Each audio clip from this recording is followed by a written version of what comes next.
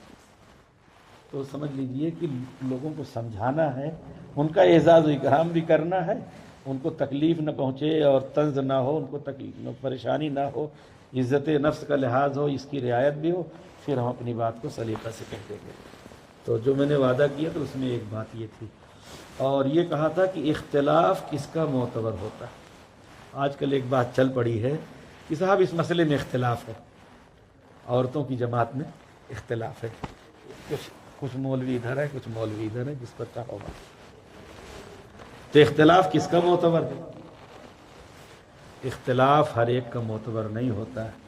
اختلاف مجتہد مطلق کا معتبر ہوگا، اختلاف مجتہد مقید کا معتبر ہوگا، اور آج ایسے افراد ہیں نہیں.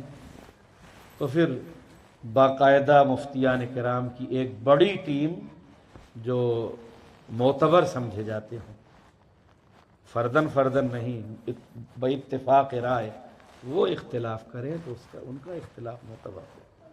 ہر کس و ناقص کا اختلاف معتبر نہیں ہوگا. ورنہ تو کوئی مسئلہ دنیا میں ایسا ہے ہی نہیں کہ جس مسئلے میں اختلاف نہ ہو. پھر تو گنجائش ہے جس پر عمل کر لو. اور تفرد متبحر فی المذہب کو حق کہہ دیتے ہیں نا کہ وہ فلاں مولانا صاحب کا تفرد ہوگا. تفرد کا حق ہر ایک کو نہیں. متبحر فی المذہب یعنی اپنے دین میں، مذہب میں، مسلک میں اس کو گہرائی حاصل ہے، ایک دم اس کا وہ ماہر ہے، اس کو تفرد کا حق ہے. پھر یہ کہ وہ اپنے تفرد پر خود عمل کر لے، دوسروں کو تلقین نہیں کرے گا، اور نہ ہی دوسروں کو اس کی اتباع کی اور تقلید کی اجازت ہوگی. جتنا وعدہ کیا تھا سب پورا ہو گیا کہ کچھ بچا ہے؟ جو نہیں وعدہ کیا تھا وہ بھی آ گیا بیچ میں. تو ایک خاص نصیحت ہے یا گزارش ہے کہ اس میں جو باتیں جماعت کے اوپر آئی ہیں بطور خاص، تو اس پر کوئی کام آپ لوگ بغیر سمجھے بوجھے یہ باتیں سمجھانی ہے تو پہلے اپنوں کو، جو آپ کا قریبی ہوگا اس کو سمجھائے، اور سمجھانے سے پہلے ابھی اور اس کو سمجھیں، پھر سمجھائے، پھر سمجھائے۔ اور یہ بات جو کہی جاتی ہے کہ اصلاح کرنی ہے تو اس میں گھس کے اصلاح کرے، یہ قاعدہ کے خلاف ہے۔ ابھی اس پر شروع ہو جاؤں گا تو بہت دور تک بات چلی جائے گی کہ اس میں گھس کر کام کرے۔ شریعت کی یہ تعلیم نہیں کہ جو چیز خلاف شرع ہو اس میں گھس جائیے، پہلے آپ اس کا ارتکاب کریے، پھر اس کے بعد منع کریے۔ یہ شریعت کا حکم ہے، شریعت کی تعلیمات سے یہ بالکل الگ ہے۔ اور اس کے پیچھے ایک راز ہے، اصل میں سمجھنا نہیں چاہتے، اصل میں سمجھنا نہیں چاہتے۔ وہ یہ چاہتے ہیں کہ جب گھسے گا آئے گا اور حالات کو دیکھے گا تو متاثر ہو کر کسی کا ہو کے رہ جائے گا۔ تو یہ تاثر کوئی دلیل نہیں اور نہ ہی حجت ہے۔ پتہ نہیں کیا کیا تاثر لوگوں کو ہوتا رہتا ہے۔ اور اسی طرح سے لگے بغیر سمجھ میں نہیں آئے گا، یہ بھی صرف اس لیے ہے کہ سمجھانے کے لیے دلائل تو ہیں نہیں، اور جواب دیتے دیتے تھک چکے تھے، تو لگے بغیر کام سمجھ میں نہیں آئے گا، تو اس میں گھس جائیں، لگ جائیں اور پھر اسی میں پھنس کے رہ جائیں۔ کام تو وہ ہے کہ لگے بغیر بھی سمجھ میں آ جائے، آپ دلائل سے سمجھا دیجیے۔ میں مانتا ہوں کہ جو جس کام میں لگتا ہے اس کو تجربہ ہوتا ہے، لیکن اس کا یہ مطلب نہیں ہے کہ باہر بیٹھنے والا شرعی احکام اس کے بارے میں نہیں بیان کر سکتا، اس کا یہ مطلب نہیں۔ اگر ماننے کا جذبہ ہوتا تو جس وقت عورتوں کی جماعت شروع ہوئی تھی دارالعلوم دیوبند اور مظاہر علوم سہارنپور نے باتفاق رائے فتویٰ جاری کیا 1951 میں کہ عورتوں کو جماعت میں نہیں بھیجنا ہے، لیکن نہیں ماننا تو نہیں مانیں گے۔ اوپر سے یہ نظریہ چل رہا ہے کہ ہم نے جو کام شروع کیا ہے اس باب میں ہم حق پر ہیں، باقی علماء خطا پر ہیں۔ تو ظاہر سی بات ہے جب یہ تصور کر لیا کہ باقی علماء خطا پر ہے تو کیوں مانیں گے؟ ماننے کا سوال ہی پیدا نہیں ہوتا۔ یہ سب بہانے ہیں کہ لگے بغیر کام سمجھ میں نہیں آئے گا، اور اگر سمجھانا ہے تو اس میں لگ کے سمجھاؤ۔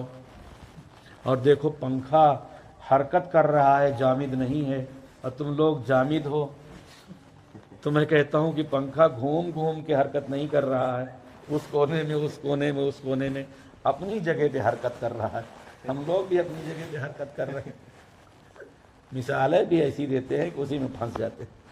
کہتے ہیں بڑوں نے یہ کہا ہے، بڑوں سے سنے، انبیاء کرام علیہم السلام کا قول اور عمل اور ان کا سکوت تینوں حجت شرعیہ، اور اس کے بعد پھر صحابہ کرام میں سے آپ علیہ السلام نے جو فرمایا کہ خلفائے راشدین کی اتباع کرو، یا ایک ہی فرمایا کہ میری سنت اور صحابہ کی سنت۔ لیکن اس کے بعد علماء کے اقوال یا اعمال بغیر دلیل کے قابل حجت نہیں۔ قاعدہ یاد رکھیے، بغیر دلیل کے حجت نہیں، دلیل پیش کرے۔ یہ تو بڑوں نے کہا ہے، بڑوں نے کہا، کس بڑے نے کہا یہ نہیں پتا۔ اور یہاں پر میں آپ کو بتا دوں اکابر کی اصطلاح، اکابر کا لغوی معنی تو یہ ہے کہ ہم سے بڑے، لیکن اکابر کی حقیقت یہ ہے کہ ہمارے اکابر وہ ہیں جن کی ہم اتباع کرتے ہیں دینی مسائل میں، جو ہمارے مسلک کا، ہمارے دین کا دار و مدار ہیں، وہ ہمارے اکابر ہیں۔ ہر عالم اکابر نہیں۔ دیوبندیت حق مسلک ہے، اس کا دار و مدار مولانا رشید احمد گنگوہی رحمۃ اللہ علیہ پر ہے، مولانا قاسم نانوتوی رحمۃ اللہ علیہ پر ہے، مولانا یعقوب نانوتوی پر ہے، مولانا تھانوی رحمۃ اللہ علیہ پر ہے، مولانا اسماعیل شہید پر ہے، علامہ انور شاہ کشمیری پر ہے۔ ایسے لوگ اکابر ہوتے ہیں۔ حضرت شاہ ولی اللہ محدث دہلوی رحمۃ اللہ علیہ، شاہ عبدالعزیز محدث دہلوی رحمۃ اللہ علیہ، یہ اکابر ہیں۔ ہر شخص اکابر نہیں، ہاں لغتاً اکابر، تو ہم بھی اپنے سے چھوٹوں کے اکابر، لغتاً ہم بھی اپنے چھوٹوں کے اکابر۔ اور یہ بات جو کہی جاتی ہے فائدہ کی، جب بھی آپ گفتگو شروع کریں گے تو یہی ہوگا کہ اس میں فائدہ ہے،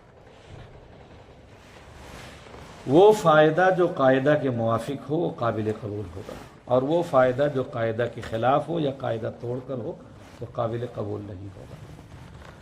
قرآن و سنت میں یا کتب فقہ میں یا کتب اصول میں کوئی ایسا قاعدہ نہیں ہے جس میں یہ ہو کہ فائدہ کی بنیاد پر جواز فراہم کیا جائے۔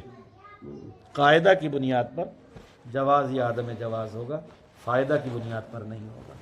قرآن مجید کی آیت سے آپ حضرات کو سمجھا دوں، یسألونک عن الخمر والمیسر، شراب اور جوا کے بارے میں پوچھ رہے ہیں۔ قل فیہما اسم کبیر، آپ فرما دیجئے کہ اس میں بڑا گناہ ہے۔ فیہما اسم کبیر ومنافع للناس، اور لوگوں کے لیے منافع۔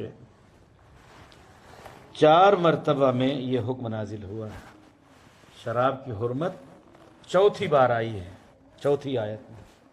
پہلی آیت یہ آئی ہے کہ فیہما اسم کبیر ومنافع للناس، کہ اس میں بڑا گناہ ہے اور لوگوں کے منافع۔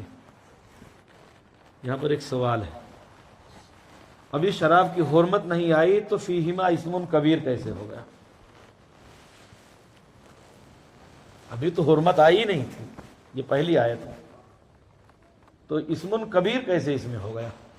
حضرت تھانوی رحمۃ اللہ علیہ نے بیان القرآن میں لکھا ہے کہ دراصل شراب کی ذات میں یا جوا کی ذات میں گناہ نہیں، یہ دونوں چیزیں گناہ تک پہنچانے والی ہیں۔ جب شراب پی لیتا ہے آدمی، عقل خراب ہو جاتی ہے، پھر گناہ پر گناہ کرے گا۔ ایسے ہی جوا جب کھیل لیا، اب اس کے بعد مال لینے کی باری ہے، اب جھگڑا شروع ہوگا اور مال ضائع ہوگا۔ تو ان کی ذات میں خرابی نہیں، یہ خرابیوں تک پہنچانے والے۔ فیہما اسم کبیر ومنافع للناس، اب 2 طبقے ہو گئے۔ ایک طبقے نے کہا کہ منافع للناس ہے لہذا ہم شراب پیئیں گے، ایک طبقہ نے کہا کہ فیہما اسم کبیر لہذا ہم نہیں پیئیں گے۔ اچھا، یہاں پر ایک بات اور یاد آ گئی کہ یہ آیت اور سود کے بارے میں بھی 4 مرتبہ میں آیت آئی ہے، اور شراب کے بارے میں بھی 4 مرتبہ میں، چوتھی مرتبہ میں عام اعلان ہوا۔ اس سے یہ بات بھی سمجھ میں آتی ہے کہ جو مسئلہ، جو خرابی ایک دم لوگوں کی فطرت میں شامل ہو گئی ہو، اس سے روکنے کے لیے تدریج چاہیے، تدریج چاہیے۔ ایک دم سے آخری فیصلہ نہ سنا دے کہ حرام ہے، بدعت ہے اور گمراہ ہے، نہیں، نیچے سے۔ یہاں سے یہ بات بھی نکل کے آ گئی، فیہما اسم کبیر ومنافع للناس، اس میں گناہ ہے اور لوگوں کے لیے منافع ہے۔ تو اللہ تعالیٰ نے متوجہ کیا کہ فیہما اسم کبیر، اس کو دیکھو، اور آگے فرمایا وَإِسْمُهُمَا أَكْبَرُ مِن نَفْعِهِمَا، نفع کا مقابل تو نقصان ہوتا ہے، ہونا تو یہ چاہیے تھا وَنُقْصَانُهُمَا أَكْثَرُ مِن نَفْعِهِمَا۔ کسی کو ضرورت ہو، دیر ہو گئی ہو، لیکن ابھی کھانے کا بھی نظم ہے۔ اچھا ٹھیک، ہاں، اس لیے کہ جو عادت ہے اس سے زیادہ ہو گیا۔ وَنُقْصَانُهُمَا، نقصان کا نفع کا مقابل تو نقصان ہے، لیکن نفع کے مقابل میں اسم لایا جا رہا ہے، وَإِسْمُهُمَا أَكْبَرُ مِن نَفْعِهِمَا، اور اسم واحد ہے۔